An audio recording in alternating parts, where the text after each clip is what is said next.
Oye, ¿no crees que la tortilla de patata es mucho mejor con cebolla?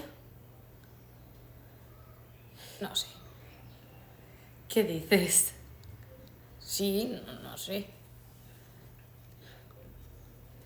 A mí me parece mucho mejor. Deberías probarlo.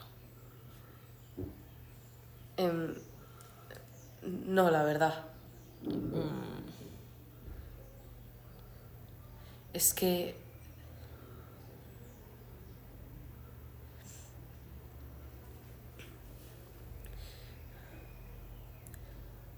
Es que yo la prefiero sin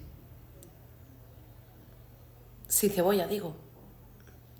Es que no me parece normal.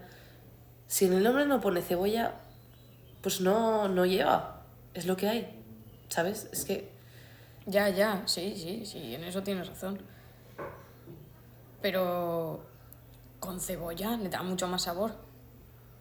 No sé. Claro, es que... Es que no... Ya. Bueno, vale, tío. A ver, es que no me gusta la cebolla, ¿sabes? Es que...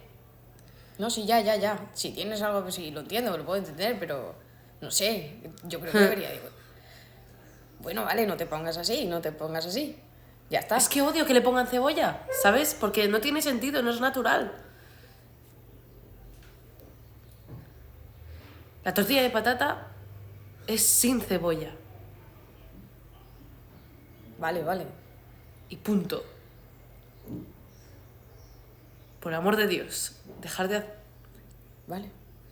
No te preocupes. Ya está, lo entiendo. Ya. Dejar de hacer eso, ¿vale? Por favor, sin cebolla.